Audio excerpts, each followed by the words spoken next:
প্রতিবেশীদের হাঁস তাড়ানোকে কেন্দ্র করে লালমনিরহাটে এক এইচএসসি পরীক্ষার্থীকে নির্যাতনের অভিযোগ উঠেছে। স্বজনদের দাবি, এরপরই লজ্জায় আত্মহত্যা করে ওই শিক্ষার্থী। এই ঘটনায় 12 জনের নামে আত্মহত্যা প্ররোচনার মামলা দায়ের করেছে পরিবার।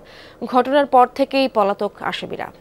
সিলন ফ্যামিলি ব্লেন্ডের কড়ালিকার আর সতেজ স্বাদের পারফেক্ট ব্লেন্ডে স্বপ্নেরা মিলুক টানা। এক তরুণীকে মারধর করছেন গ্রামের 13 থেকে 14 জন নারী পুরুষ।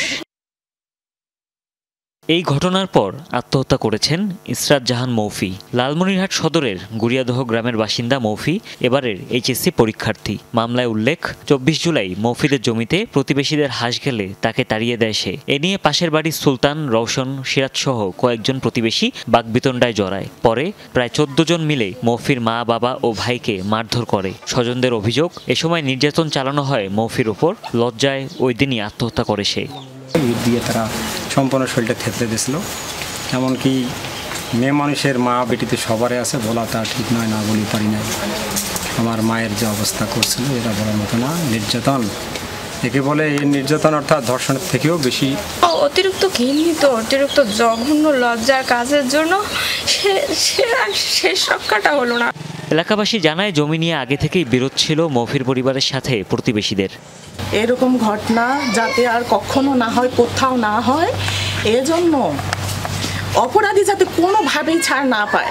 আমরা আত্মীয় স্বজন, পরিবার এবং গ্রামবাসী সবাই এর একটা দৃষ্টান্তমূলক বিচার চাই, শাস্তি চাই অপরাধী। মুখে বলার মতো ভাষা নাই। জঘন্য অপরাধ যা করছে এটা জঘন্য। মানুষের মতো মানুষ এই ধরনের অপরাধ করে না। এই ঘটনায় 12 জনের নাম উল্লেখ করে নির্যাতন, শ্লীলতাহানি ও আত্মহত্যা প্ররোচনার মামলা করেছে নিহতের পরিবার। ঘটনার পর থেকেই পলাতক আসামিরা। কেন্দ্র করে দুই পরিবারের মধ্যে গন্ডগোল। 9:30টার দিকে ঘটনা, পরে আবার 12টা কি 12:30টার দিকে মেয়েটা গলায় ফাঁস দিয়ে মামলা হচ্ছে। মামলা তদন্ত হচ্ছে আর আসামি গ্রেফতারের চেষ্টা চলছে।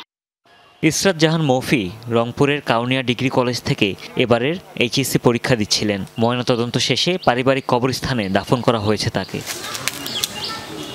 হুমায়ুন রশিদ, যমুনা নিউজ।